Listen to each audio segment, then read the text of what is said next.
여러분, 오늘은 한국에 왜 유독 무당이 많은지, 그리고 우리가 흔히 말하는 신기가 무엇인지에 대해 이야기해 보려고 합니다.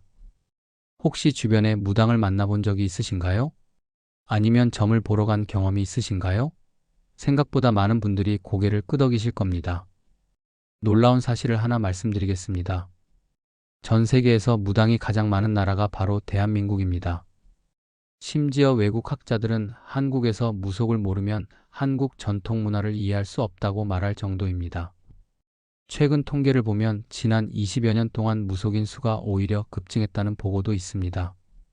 다른 종교 인구는 감소하는데 무당은 늘어나는 역설적인 현상이 벌어지고 있는 것이죠. 그렇다면 왜 한국에는 이렇게 무당이 많을까요? 이 질문에 답하기 위해서는 먼저 무속과 샤머니즘의 기원부터 살펴봐야 합니다. 먼저 무당이라는 단어부터 살펴보겠습니다. 무당의 무자는 한자로 무당무자입니다. 이 글자는 하늘과 땅을 이어주는 사람이라는 뜻을 담고 있습니다. 신과 인간 사이의 중재자 역할을 한다는 의미죠. 그리고 당자는 집당자로 신을 모시는 집을 뜻합니다. 즉 무당이란 신을 모시는 집에서 하늘과 땅, 신과 인간을 연결하는 사람이라는 뜻입니다. 그런데 우리가 무당이라고 부르는 이 존재들을 서양 학자들은 샤먼이라고 부릅니다. 많은 분들이 샤먼을 서양어로 생각하시는데 사실은 전혀 그렇지 않습니다. 샤먼은 만주와 퉁구스 지역의 언어에서 온 말입니다. 서양 학자들이 시베리아와 만주 지역의 종교 현상을 연구하면서 현지의 말을 그대로 가져온 것이죠. 그래서 샤머니즘이라는 용어 자체가 이 지역에서 유래했습니다. 샤머니즘이 발달한 지역을 보면 흥미로운 점을 발견할 수 있습니다. 한반도 북부, 연해주, 극동 시베리아, 몽골, 만주 일대입니다.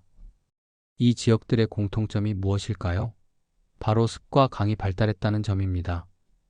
광활한 초원과 울창한 숲, 그 속에서 인구가 넓게 분산되어 살았습니다. 이런 환경에서 사람들은 자연을 두려워하면서도 동시에 교감하는 문화를 발전시켰습니다. 거대한 자연 앞에서 인간은 작은 존재였고 그 자연 속에 신령이 깃들어 있다고 믿었습니다. 샤머니즘의 가장 핵심적인 특징은 바로 엑스터시, 즉 망화 상태입니다. 자기 의식을 잃고 신과 교감하는 상태를 말합니다. 우리가 흔히 말하는 신이 내린다는 표현이 바로 이것입니다. 신내림, 내림굿이라는 말도 여기서 나왔습니다. 무당은 이 엑스터시 상태에서 신과 대화하고 신의 메시지를 인간에게 전달합니다. 또 다른 특징은 자연, 신, 인간의 일체감입니다. 샤머니즘에서는 하늘과 신과 자연과 인간이 모두 연결되어 있다고 봅니다. 분리된 존재가 아니라 하나의 거대한 생명체계 안에 속해 있다는 인식입니다. 이런 세계관은 환경 위기를 겪고 있는 현대 사회에 시사하는 바가 큽니다. 샤머니즘은 유라시아 전역에 공통적으로 존재했지만 지역별로 차이가 뚜렷합니다. 그리고 한반도의 무속도 지역마다 다른 특성을 보입니다. 한반도 무속의 가장 큰 특징은 바로 지역적 차이입니다. 크게 북부의 강신무와 남부의 세습무로 나뉩니다. 북부의 강신무는 전형적인 샤머니즘입니다. 하늘에서 신이 내려오는 형태로 만주와 시베리아의 샤먼과 매우 유사합니다. 강신무는 말 그대로 신이 강림하는 무당입니다. 어떻게 강신무가 되는지 과정을 보면 이렇습니다. 평범하게 살던 사람이 갑자기 이상한 병을 앓게 됩니다. 이를 신병이라고 부르는데 몸이 아프고 정신적으로 극도로 괴로워합니다. 밤에 잠을 못 자고 이상한 소리가 들리고 환각이 보이기도 합니다. 몸에 열이 나거나 오한이 들고 식욕이 없어지고 심하면 일상생활이 불가능해집니다. 병원에 가도 원인을 알 수 없습니다. 각종 검사를 해도 특별한 이상이 나타나지 않습니다. 약을 먹어도 나아지지 않습니다. 심리 상담을 받아도 소용이 없습니다.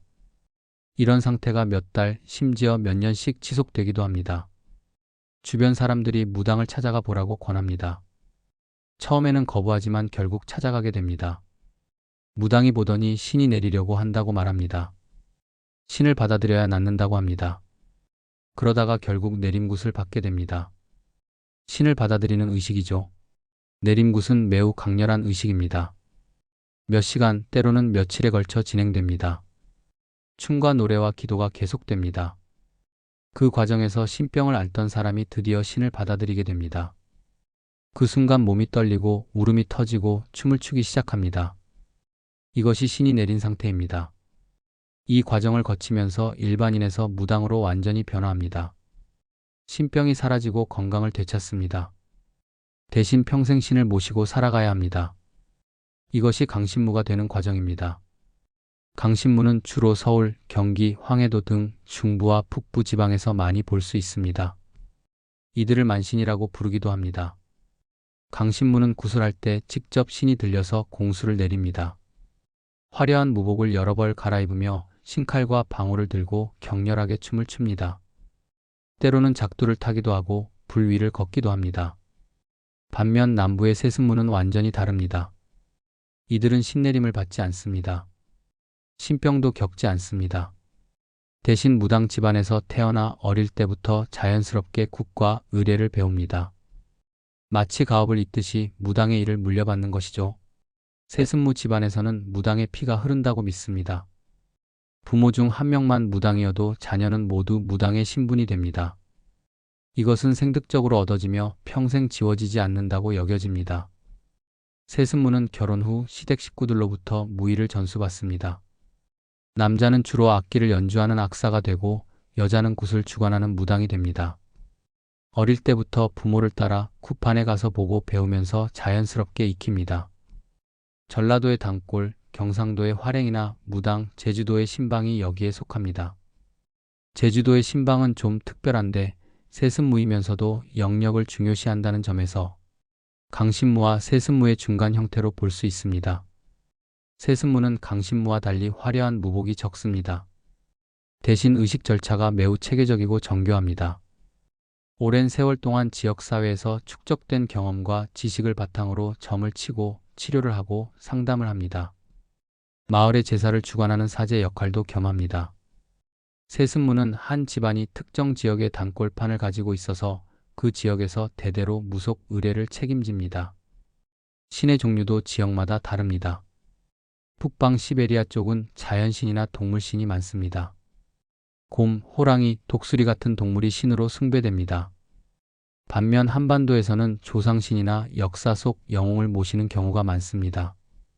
임경업 장군, 최영 장군, 사도세자, 금성대군, 심지어 단군 같은 역사적 인물들이 신으로 모셔지는 것이죠. 이것은 한국 무속이 역사와 깊이 결합되어 있다는 것을 보여줍니다. 그런데 한국의 무속과 시베리아 샤머니즘이 연결되어 있다는 놀라운 증거가 있습니다. 바로 신라금관입니다. 경주에서 발굴된 신라금관을 자세히 보면 놀라운 점을 발견할 수 있습니다. 금관 위에 나뭇가지 모양과 사슴뿔 모양의 장식이 붙어 있습니다. 이 형태가 시베리아 샤먼이 쓰던 관과 매우 유사합니다. 1921년 경주 금관총에서 처음 금관이 발견되었을 때 학자들은 깜짝 놀랐습니다. 이후 금령총, 서봉총, 천마총, 황남대총에서 계속해서 금관이 발굴되었습니다.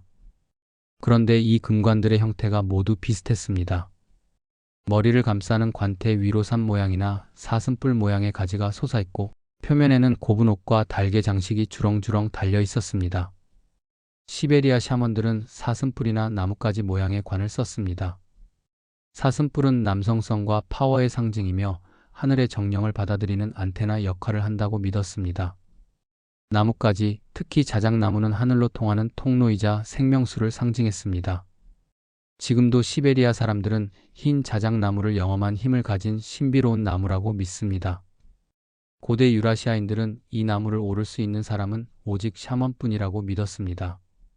샤먼만이 죽은 조상이 살고 있는 곳인 천계로 갈 수 있다고 믿었기 때문입니다. 신라금관의 나뭇가지 장식은 바로 이 우주 수목을 상징합니다. 우주의 중심에 버티고 선 나무, 하늘을 향해 상징적으로 뻗어 오른 나무를 금관에 정교하게 옮겨 놓은 것입니다. 신라금관에 달린 고분옥도 의미가 있습니다. 이것은 원초적 생명체를 상징하며 저승에서 다시 살아나기를 바라는 마음을 담고 있다고 합니다. 한 금관에 수백 개의 고분옥이 달려있는 경우도 있습니다. 더욱 흥미로운 사실은 황남대총에서 발견된 금관의 주인이 여성이라는 점입니다. 은제 허리띠에 부인대라는 글자가 새겨져 있었기 때문입니다. 반면 남성 무덤으로 추정되는 남쪽 무덤에서는 금동관이 나왔습니다. 금동관은 구리에 금을 씌운 것으로 금관보다 한 단계 낮은 관입니다. 이것은 신라시대의 왕비가 막강한 권한을 행사했다는 것을 보여줍니다. 특히 왕비가 제사장의 기능을 겸했을 가능성이 높습니다. 왕비가 샤먼이었다는 것이죠. 이것은 버풍왕 14년에 불교가 공인되기 이전 신라인의 전통 신앙이 샤머니즘이었다는 것을 상징적으로 보여줍니다. 실제로 신라의 두 번째 왕인 남의 차차홍의 차차홍이라는 칭호가 남자 무당을 가리킨다고 합니다. 고대 국가에서 왕이 신관의 대표가 되는 것은 흔한 일이지만 스스로 무당이라는 칭호를 달고 활동한 사례는 전 세계적으로도 매우 드뭅니다. 히미코 여왕이나 아프리카의 샤먼킹 정도를 들 수 있을 뿐입니다. 무당들이 사용하는 도구도 지역을 넘어 공통점이 많습니다. 방울, 거울, 칼, 푹 같은 것들이죠. 방울은 신을 부르고 귀신을 쫓는 소리를 냅니다. 방울 소리가 울려 퍼지면 신령이 그 소리를 듣고 온다고 믿었습니다. 또한 악귀를 물리치는 힘도 있다고 여겼습니다. 시베리아 샤먼도 방울을 많이 사용하고 한국 무당도 방울은 필수 무구입니다. 거울은 빛과 신성을 상징합니다. 거울은 빛을 반사하기 때문에 신성한 힘을 가졌다고 믿었습니다. 시베리아 샤먼의 복장에도 거울이 주렁주렁 달려있고 한국 무당도 마찬가지입니다. 청동 거울은 고대부터 무속 의례에 사용되었습니다. 칼은 악령을 물리치는 도구입니다. 무당이 신칼을 휘두르면 악귀가 도망간다고 믿었습니다. 칼날이 번쩍이는 것도 빛과 관련이 있습니다. 북은 리듬을 만들어 엑스터시 상태로 들어가게 합니다. 둥둥둥 반복되는 푹 소리는 일종의 최면 효과가 있습니다. 시베리아 샤먼도 북을 치면서 춤을 추고 한국 무당도 장구와 북을 칩니다. 바카스병으로 귀신을 봉인했다는 이야기도 무속 전통과 관련이 있습니다. 옛날 무당들은 빙의된 사람에게서 귀신을 뺀 다음 그것을 작은 유리병에 담았습니다. 그리고 뚜껑을 꽉 닫은 다음 땅에 묻어 봉인했습니다. 마치 만화에 나오는 호리병 속 요괴처럼 말이죠. 귀신이 정말 들어갔는지 확인하는 방법이 있었습니다. 병이 저절로 움직이면 귀신이 들어간 것으로 봤습니다. 이것을 목격한 사람들이 굉장히 많다고 합니다. 아무도 손대지 않았는데 바카스병이 대굴대굴 구르거나 이리저리 움직였다는 증언이 많습니다. 그렇다면 왜 한국에는 무당이 이렇게 많을까요? 여러 가지 이유가 있습니다. 첫째, 한국은 샤머니즘의 본고장입니다. 지구상에서 전형적인 샤머니즘이 발생하고 남아있는 지역이 바로 한반도 북부와 동만주 일대입니다. 샤머니즘이라는 용어 자체가 이 지역에서 유래했을 정도입니다. 캄차카, 알타이, 바이칼, 연해주, 만주, 한반도로 이어지는 광대한 샤머니즘 벨트의 한가운데에 한국이 있습니다. 둘째, 다른 지역과 달리 한국에서는 샤머니즘이 살아남았습니다. 시베리아는 인구가 희박하고 현대 문명과 거의 접촉하지 않아 전통이 유지되기는 하지만 활발하지는 않습니다. 중앙아시아는 대부분 이슬람교로 개종했습니다. 이슬람 문화권에서는 샤먼 자체가 존재하기 어렵습니다. 이슬람은 일신교이고 우상 숭배를 금지하기 때문입니다. 중국과 몽골은 공산화 과정에서 무당들을 대대적으로 탄압했습니다. 종교는 인민의 아편이라며 무당들을 숙청했습니다. 서양도 근대화 과정에서 무당들을 마녀 사냥으로 몰아 거의 전멸시켰습니다. 중세시대에 수십만 명의 여성들이 마녀로 몰려 화형당했는데 그중 상당수가 민간 치료사나 샤먼 성격의 사람들이었습니다. 하지만 한국은 달랐습니다. 조선시대에도 무당은 사회적으로 천대받았지만 완전히 박해받지는 않았습니다. 오히려 실속 있는 부자로 살았습니다. 춘궁기에 다른 사람들은 배고픔에 시달렸지만 무당만큼은 쌀과 과일이 떨어지지 않았습니다. 사람들이 구슬할 때마다 쌀과 돈과 음식을 가져왔기 때문입니다. 가난한 양반보다 부유한 무당이 더 편하게 산 시대가 조선시대였습니다. 조선 왕조는 유교를 국교로 삼았지만 무당을 완전히 없애지는 않았습니다. 오히려 기우제 같은 국가 제사에 무당을 동원했습니다. 왕실에서도 은밀하게 무당을 불러 구슬하는 경우가 많았습니다. 겉으로는 유교를 내세우면서도 속으로는 무속을 믿었던 것이죠. 셋째, 한국은 좁은 땅에 인구가 많습니다. 시베리아나 바이칼, 알타이 같은 샤머니즘 지역은 인구가 매우 희박합니다. 수백 킬로미터를 가도 사람을 만나기 어려운 곳들입니다. 반면 한국은 인구 밀도가 높아서 무당들이 활발하게 활동할 수 있는 조건이 됩니다. 고객이 많다는 뜻이죠. 넷째, 한국에서는 무당에 대한 대우가 상대적으로 좋았습니다.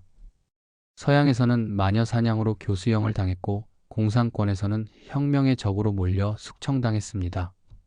하지만 한국에서는 천대받기는 했어도 생존할 수는 있었습니다.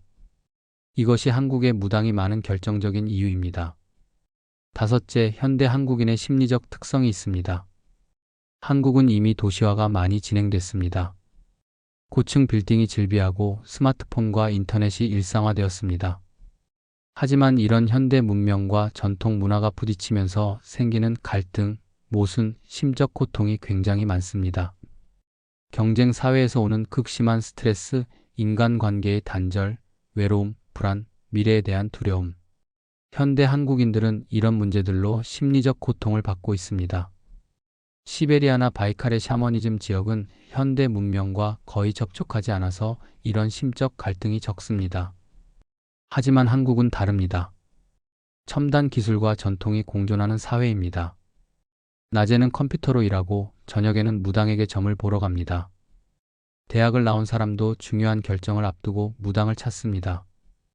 이런 환경에서 사람들은 신적 능력을 가진 존재에게 의지하고 싶어 합니다. 그래서 한국인들이 신기가 많다는 말이 나오는 것입니다. 신기란 신과 통할 수 있는 영적 감수성을 말합니다. 눈에 보이지 않는 세계를 감지하는 능력이죠. 한민족은 전통적으로 이런 신기가 발달했다고 여겨집니다.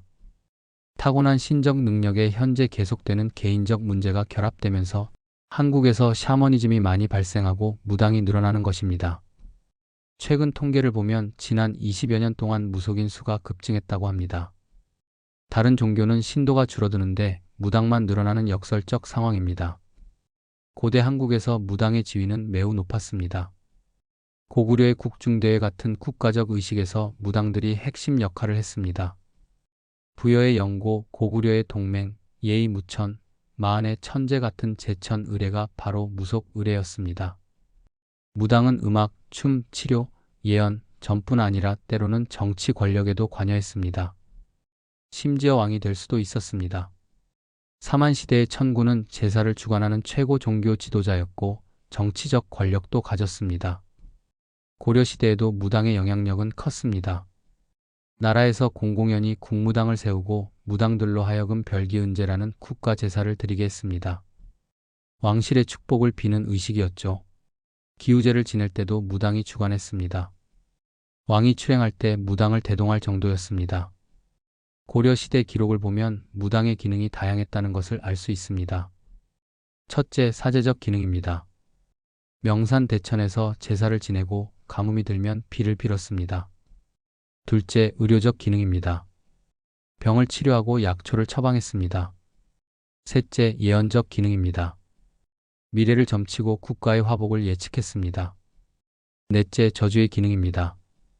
악령을 부려 적에게 해를 입혔습니다. 다섯째, 가무의 기능입니다. 노래와 춤으로 신령을 즐겁게 했습니다. 조선시대에 들어서면서 유교가 국교가 되었지만 무속은 여전히 민간에서 살아남았습니다. 오히려 불교와 결합하면서 새로운 형태로 진화했습니다. 무속과 불교가 1000년 넘게 혼유 상태로 존재했던 것입니다. 그래서 지금도 굿당에 가면 불교의 제불들이 걸려 있고 지옥도와 신장들이 포진해 있습니다. 무당들이 불교 용어를 섞어 쓰는 것도 이 때문입니다. 한국 신화에 미륵이 자주 등장하는 것도 같은 맥락입니다. 세종대왕 시절 열병이 유행하자 왕은 무당들을 동원해서 병을 고치도록 했습니다. 구병 활동에 힘쓴 무당에게는 세금을 감면해주고 부역을 면제해 주었습니다. 반대로 구병에 힘쓰지 않는 무당은 크게 논제했습니다. 무당을 동서활인원이라는 국가의료기관에 소속시켜 직접 지휘 통솔하기도 했습니다. 이것은 무당들을 구병 행위에 쉽게 동원하기 위한 목적이었습니다. 조선시대의 무당은 일종의 의사로 대우받았던 것입니다. 현대에 들어서도 무당의 수는 줄지 않았습니다. 오히려 최근 20여 년 동안 무속인 수가 급증했다는 보고도 있습니다. 2004년에 57%였던 종교 인구가 2023년에는 36.6%로 줄었습니다. 개신교는 2012년 22.1%에서 2023년 15%로 떨어졌습니다. 하지만 무당은 늘어났습니다. 왜 그럴까요? 여러 가지 해석이 있지만 현대인들의 불안과 관련이 깊습니다. 경제적 불안정, 관계의 단절, 미래에 대한 두려움, 의미의 상실, 이런 것들이 사람들을 무당에게 향하게 만듭니다. 제도권 종교가 주지 못하는 즉각적인 위안과 구체적인 해답을 무당이 제공한다는 것도 이유입니다. 교회나 절에 가면 보편적인 가르침을 듣지만 무당에게 가면 나만을 위한 맞춤형 조언을 받습니다. 내 문제에 대한 구체적인 답을 듣고 싶어 하는 것이죠. 물론 무속에는 부정적인 측면도 있습니다. 비합리적이고 사기를 치는 경우도 있고 개인에게 피해를 주기도 합니다. 거액의 돈을 요구하거나 불안을 조장하는 무당들도 있습니다. 하지만 고등 종교라고 부르는 불교나 기독교도 역사적으로 전쟁을 일으키고 사람을 죽이고 부정적 기능을 한 적이 있습니다. 오히려 무속의 긍정적인 측면에 주목할 필요가 있습니다. 첫째, 자연과 합일된 세계관입니다. 환경위기 시대의 인간과 자연이 하나라는 무속의 철학은 시사하는 바가 큽니다. 무속은 자연을 착취의 대상이 아니라 경외와 교감의 대상으로 봅니다. 산과 강과 나무에도 영혼이 있다고 믿습니다. 이런 세계관이야말로 환경 파괴를 막을 수 있는 근본적인 해결책이 아닐까요? 둘째, 공동체 의식을 강화합니다. 현대 사회는 극도로 개인화되고 가족과 공동체가 분열되고 있습니다. 마을 굿이나 집안 굿은 사람들을 모으고 관계를 회복시키는 기능을 합니다. 함께 춤추고 노래하고 음식을 나누면서 공동체가 다시 결속됩니다. 셋째, 인간의 삶과 생명을 소중히 여기는 철학입니다. 무속은 현세를 긍정합니다. 지금 여기에서의 행복과 건강을 추구합니다. 내세나 극락보다 지금 이 순간을 중요하게 여깁니다. 죽음 이후보다 삶을 중시합니다. 넷째, 억울하게 죽은 영혼을 달래줍니다. 한을 풀어주고 위로하고 보내드리는 것이 무속의 중요한 역할입니다. 이것은 현대적으로 말하면 트라우마 치유와 유사한 기능입니다. 슬픔과 분노를 표현하고 해소하는 과정이죠. 실제로 시베리아 바이칼 지역을 방문한 학자들의 이야기를 들어보면 흥미롭습니다. 브리아트족이나 에벤키족의 샤먼 의식은 한국의 굿과 놀라울 정도로 유사합니다. 자작나무 숲에서 젊은 샤먼들이 의식을 치르고 무당이 되는 과정을 목격한 사람들은 깊은 인상을 받았다고 합니다. 그들에게는 등급 체계가 있습니다. 1등급, 2등급, 3등급 샤먼으로 나뉩니다. 샤먼이 되기 위해서는 여러 단계의 시험을 통과해야 합니다. 에벤키 샤먼의 복장은 각종 보석, 동물 꼬리, 거울 등을 주렁주렁 달아서 매우 화려하고 역동적입니다. 한국 무당의 복장과 비슷하죠. 희생 제의도 공통적입니다. 동물의 피를 사용하는 의식이 시베리아에도 한국에도 있습니다. 샤머니즘과 토테미즘이 혼합된 형태죠. 아메리카 인디언들도 비슷한 의식을 가지고 있습니다. 인류학적으로 보면 샤머니즘은 인류 초기부터 존재했습니다. 40만 년에서 70만 년 전부터 신앙과 의식의 흔적이 발견됩니다. 네안데르탈인도 죽은 자를 매장하고 꽃을 뿌렸다는 증거가 있습니다. 농경 이전에도 대지와 여신 신앙이 있었고 토와 토기가 만들어졌습니다. 신석기 시대부터 청동기 시대까지의 유물 중에도 무속의 존재를 짐작하게 하는 것들이 많습니다. 종교가 체계화되고 조직화되기 전의 원형적 신앙이 바로 샤머니즘입니다. 불교, 기독교, 이슬람 같은 고등 종교가 나타나기 훨씬 전부터 샤머니즘은 존재했습니다. 어쩌면 샤머니즘이 모든 종교의 뿌리일지도 모릅니다. 그렇다면 미래에는 어떻게 될까요? 무속은 과거, 현재, 미래에도 계속 남을 것입니다. 형태는 변할지 몰라도 본질은 유지될 것입니다. 현대사회의 환경위기, 공동체 붕괴, 심리적 불안 속에서 무속의 필요성은 오히려 더 부각될 수 있습니다. 물론 미신적 요소는 걸러내야 합니다. 사기를 치는 무당은 처벌받아야 합니다. 하지만 자연과의 조화, 공동체 회복, 생명 존중 같은 무속의 철학은 시대 정신과 결합할 수 있습니다. 일부 학자들은 무속을 시대에 맞게 변형하고 승화한다면 새로운 종교나 사상 모델로 발전시킬 수 있다고 주장합니다. 21세기에 필요한 영성을 무속이 제공할 수 있다는 것이죠. 한국인이 신기가 많다는 말은 단순히 귀신을 잘 본다는 의미가 아닙니다. 눈에 보이지 않는 세계에 대한 감수성이 발달했다는 뜻입니다. 합리성과 과학만으로 설명할 수 없는 영역을 인정하는 태도입니다. 이것은 미신이 아니라 인류의 오랜 지혜입니다. 전 세계 원주민들이 간직해온 샤머니즘은 현대 문명이 잃어버린 무언가를 담고 있습니다. 한국의 무속은 바로 그 고대의 지혜를 현대까지 전승하고 있는 살아있는 전통입니다. 신라 금관에서 시작해서 현대 무당까지 수천 년의 시간을 관통하는 영적 전통입니다. 여러분은 이 이야기를 듣고 어떻게 생각하시나요? 무속을 미신으로만 볼 것인가? 아니면 인류의 소중한 문화유산으로 볼 것인가? 그 판단은 여러분의 몫입니다. 다만 한 가지는 분명합니다. 한국에 무당이 많은 이유는 단순한 우연이 아니라는 것입니다. 역사와 지리, 문화와 심리가 복합적으로 작용한 결과입니다. 그리고 그것은 한국 문화를 이해하는 중요한 열쇠 중 하나입니다. 오늘 이야기는 여기까지입니다. 긴 이야기 들어주셔서 감사합니다. 구독, 좋아요, 알림 설정은 큰 힘이 됩니다.